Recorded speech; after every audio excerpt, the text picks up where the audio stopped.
નમસ્તે વિદ્યાર્થી મિત્રો, ધોરણ 6 ની અંદર આપણે ગ્રામરમાં ધીસ અને ધોષ વાળો ટોપિક છે એ પૂર્ણ કર્યો છે.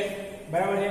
એમાં ધીસ નું બહુવચન ધીસ અને ધેટનું બહુવચન ધોષ થાય છે, એની સાથે આર આવે છે અને જે કઈ નામો વપરાય છે એ નામોનું બહુવચન કરવું પડે છે. ત્યારબાદ તેને આપણે પ્રશ્નાર્થમાં જ્યારે ફેરવીએ છીએ ત્યારે એના સહાયકારક રીતે જે આર ઉપયોગ થાય છે એ આરને આપણે આગળ લઈ લેવાનો હોય છે અને ધીસ કે ધોષ જે કઈ વપરાણું હોય છે તેને પાછળ અને એ જે તે કઈ નામ હોય છે એ એના પછી આવે છે.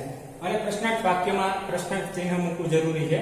ત્યારબાદ આવે છે પ્રેપોઝિશન. પ્રેપોઝિશન એટલે શું? પ્રેપોઝિશન પ્રેપોઝિશન બરાબર. તો પ્રેપોઝિશન નો મતલબ થાય નામયોગી અવયવ. નામયોગી અવયવ. તો નામયોગી અવયવમાં પ્રેપોઝિશનમાં ઘણા બધા પ્રેપોઝિશન છે. બરાબર, 6 કે 8 પ્રેપોઝિશન છે જે આપણે શીખવાના છે. તો પ્રેપોઝિશન નું કામ શું હોય છે? તો કોઈ પણ વ્યક્તિ, વસ્તુ કે પદાર્થ નું સ્થાન નક્કી કરે છે. શું નક્કી કરે છે? વ્યક્તિ, વસ્તુ કે પદાર્થ નું સ્થાન પ્રેપોઝિશન નક્કી કરે છે.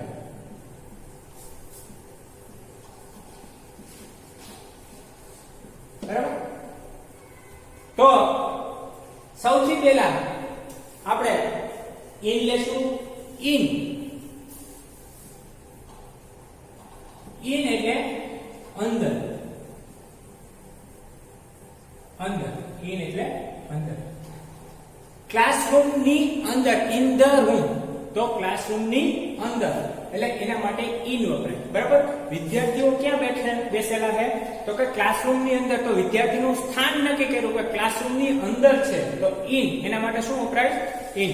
તો ઇન એટલે અંદર. આપણે પોકેટ ની અંદર, ક્લાસરૂમ ની અંદર, રૂમ ની અંદર, ઘરની અંદર, બરાબર, કોઈ પણ જગ્યાએ. તો જ્યારે અંદરની વસ્તુ દર્શાવવાની હોય કે અંદરનું સ્થાન નક્કી કરવું હોય ત્યારે ઇન નો ઉપયોગ થાય છે. ત્યારબાદ આવે છે ઓન. ઓન એટલે ઉપર. ઓન એટલે ઉપર. કોઈ સપાટીને બીજી સપાટી અડકેલી છે ઉપરથી. કોઈ સપાટીની ઉપરની સપાટી, એની ઉપર કોઈ પદાર્થ રાખેલો છે અને એની નીચેની સપાટી બને અડકેલી છે, અડેલી છે, ત્યારે ઓન શબ્દ વપરાય છે. ઓન એટલે ઉપર. The book is on the table. Book, પુસ્તક છે એ ટેબલની ઉપર છે એમ દર્શાવવું હોય ત્યારે ઓન નો ઉપયોગ થાય છે. બરાબર છે. તો એક સપાટી હોય, બરાબર છે, એને ઉપર કઈ પદાર્થ કે સપાટી, બીજા પદાર્થની જે સપાટી અડકેલી હોય, બરાબર છે, ત્યારે એ ઓન કહેવાય. શું કહેવાય? ઓન એટલે ઉપર. એકના ઉપર બીજું કંઈક છે ત્યારે ઓન વપરાય છે. ત્યારબાદ આવે છે અંડર. UNDER. અંડર. અંડર એટલે નીચે. નીચે એટલે કઈ રીતના? તો કે કોઈ એવું સમજી લો કે કોઈ ટેબલ છે, ટેબલની નીચે ડસ્ટબિન રાખેલી છે, તો એ ડસ્ટબિન છે એ ટેબલને અડેલી નથી. તો કોઈ એવી કોઈ જગ્યા કે જ્યાં એ વસ્તુ કે પદાર્થ કે વ્યક્તિ રહેલું છે પરંતુ તેને અડેલું નથી, પરંતુ તેની ઉપર એની છત આવે છે, બરાબર છે, તો એને શું કહેવાય? અંડર. બરાબર. Dustbin is under the table. Dustbin ટેબલની નીચે છે, આવું કહી શકાય. બરાબર. તો એના માટે શું વપરાશે? અંડર. તો આ ત્રીજું પ્રેપોઝિશન થયું. પહેલા નંબરનું ઇન, બીજા નંબરનું ઓન, ત્રીજા નંબરનું અંડર. ત્યારબાદ આવે છે નિયર. નિયર એટલે પાસે. ચોથા નંબરનું પ્રેપોઝિશન છે નિયર. નિયર એટલે પાસે. છોકરો ગેટની બાજુમાં ઉભો છે. The boy is standing near the gate. છોકરો છે એ ગેટની પાસે એટલે કે નજીક. બરાબર. હું ટેબલની પાસે ઊભ્યો છું, બરાબર છે, તો એના માટે શું વપરાશે? નિયર. કોઈ વસ્તુ છે અથવા વ્યક્તિ કે પદાર્થ કોઈ બીજા પદાર્થની કે કોઈ વ્યક્તિની પાસે ઊભેલી છે અથવા તો બેસેલી છે કે કોઈ પણ એક્ટિવિટીમાં હોય તો એને પાસે દર્શાવવા માટે નિયર શબ્દ વપરાશે જે સ્થાન નક્કી કરે છે. બધા પ્રેપોઝિશન શું નક્કી કરે છે? સ્થાન. ત્યારબાદ આવે છે between. 5મા નંબરનું શું છે? between. between એટલે વચ્ચે. between એટલે વચ્ચે. કોઈ બે વ્યક્તિ, બે વસ્તુ કે બે પદાર્થની વચ્ચે કંઈક રહેલું છે એ દર્શાવવા, એનું સ્થાન દર્શાવવા માટે between વપરાય છે. જેમ કે બે બોયઝની વચ્ચે એક બેન્ચ છે અથવા બે બેન્ચની વચ્ચે એક બોયઝ છે એ દર્શાવવું, એનું સ્થાન નક્કી કરવા માટે between. બરાબર? તો એના બાદ across. across એટલે પેલે પાર. across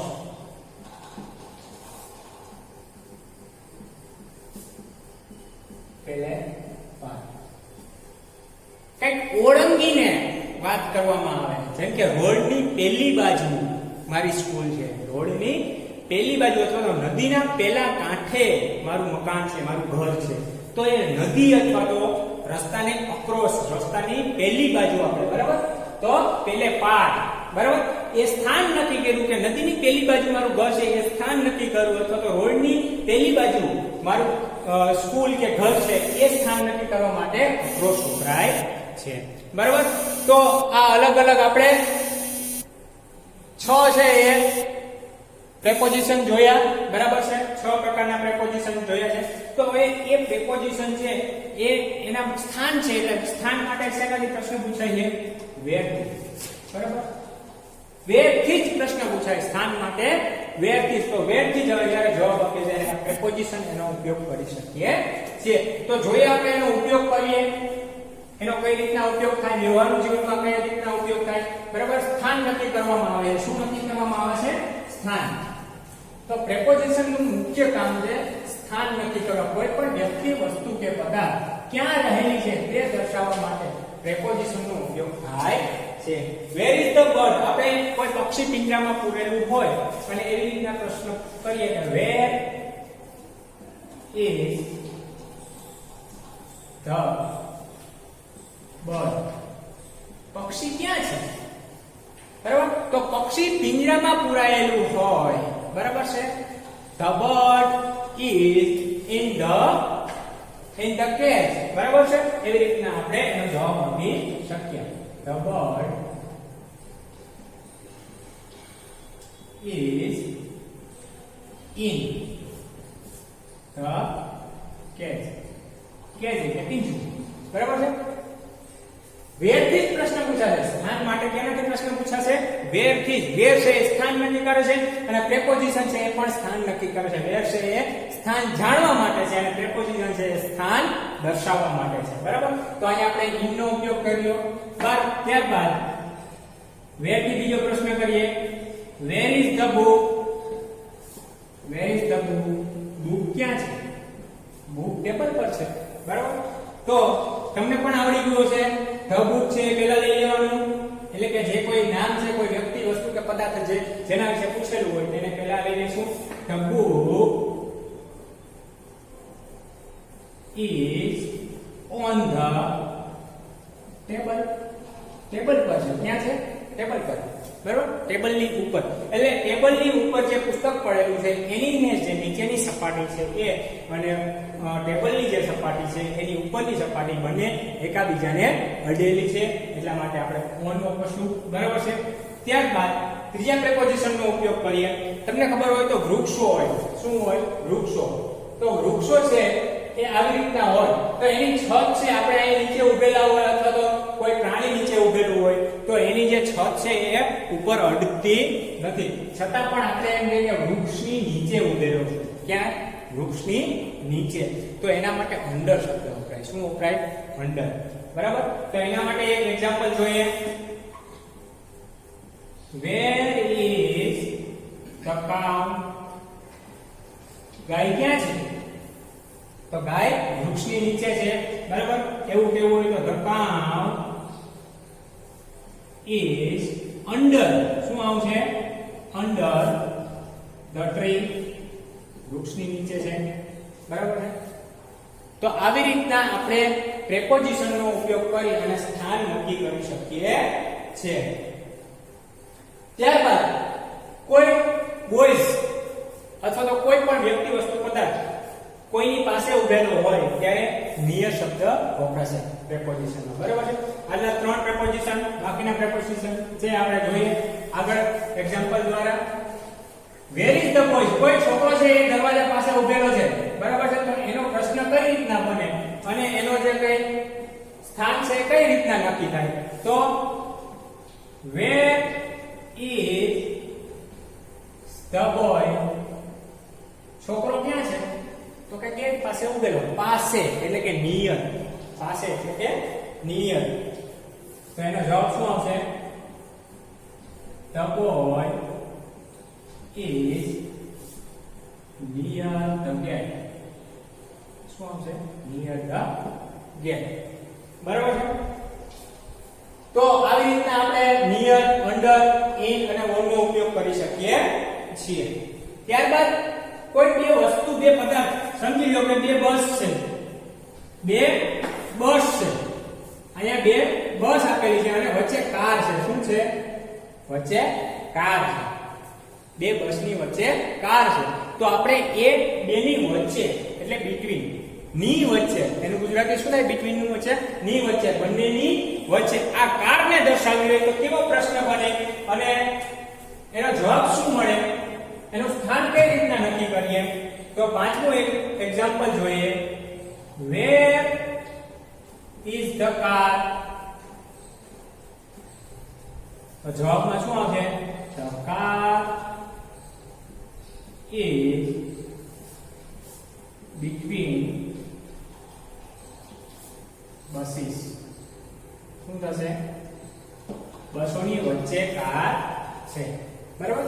બે અહીંયા આપણે એની સંખ્યા નથી દર્શાવતા, છતાં પણ આપણને ખબર પડી જાય કે એક કરતા વધારે બસ હશે, એની વચ્ચે કાર ઉભેલી હશે.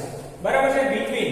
ત્યારબાદ તમને કોઈ એમ કીધું where is the bridge? Bridge છે, બ્રિજ. તો એ બ્રિજ ક્યાં હોય? મોટા ભાગે નદીને ઓળંગતો હોય, રસ્તો છે એને ઓળંગતો હોય. બ્રિજ છે, પુલ છે, ક્યાં હોય? તો કે નદી ઉપર હોય અથવા તો રોડ પર હોય. બરાબર છે. તો એ નદીને ઓળંગે છે, પેલે પાર જાય છે. બરાબર છે. તો અક્રોસ આવે. શું આવે? અક્રોસ એટલે કે પેલે પાર. જ્યારે ઓળંગવાની વાત આવે નદીને અથવા તો રસ્તાને, બરાબર છે, ત્યારે જે છે એ અક્રોસ વપરાય. બરાબર છે. તો ત્યારબાદ છઠ્ઠું એક્ઝામ્પલ જોઈએ. Where is the bridge? Where is the bridge? તો આવી રીતના આપણે પ્રશ્ન કરી શકીએ છીએ કોઈ પણનું સ્થાન નક્કી કરવા માટે. અને સ્થાનને નક્કી કરવા માટે વેરથી પ્રશ્ન પૂછો અને એનો જવાબ છે એ પ્રેપોઝિશન દ્વારા આપવાનો છે. બરાબર. તમે અત્યારે ક્યાં છો? In the house. બરાબર છે. તમે ક્યાં છો? તો in the house, in the classroom. બરાબર. જ્યાં હોય ત્યાં. પછી કોઈ વસ્તુનું સ્થાન નક્કી કરવાનું હોય, તમારી બુક ક્યાં છે? બરાબર છે. તો બુક છે ટેબલ ઉપર છે, ચેર પર છે, અથવા તો ઇન બેગ, બેગની અંદર છે. કોઈ પણ વસ્તુ તમે નક્કી કરી શકો છો, એનું સ્થાન નક્કી કરો. તો બ્રિજ વિશેનો પ્રશ્ન કરેલો છે. તો ધ બ્રિજ ક્યાં છે? તો કે નદીની ઉપર છે અથવા તો રસ્તાની ઉપર છે. The bridge is across the road અથવા across the river. બરાબર. જેને પાર કરતું હોય તે. બરાબર છે. તો આપણે પ્રેપોઝિશન જોયા આજે. મુખ્ય પ્રકારના જે કઈ પ્રેપોઝિશન છે 3 ને 3 6 પ્રકારના preposition: in, on, under, near, between, બરાબર, અને અક્રોસ. આ 6 પ્રકારના પ્રેપોઝિશન છે એ અલગ અલગ વસ્તુ, વ્યક્તિ અને જે કઈ એનું સ્થાન છે એ દર્શાવે છે. અને એના માટે જે કઈ પ્રશ્નો છે એ વેરથી પૂછવાના હોય છે. બરાબર છે. તો બાકીનું જે છે નેક્સ્ટ વિડીયોમાં જોશું. આપણું ચેપ્ટર અહીંયા પ્રેપોઝિશન છે એ પણ પૂર્ણ થાય છે સંપૂર્ણ રીતે. ચલો આવજો.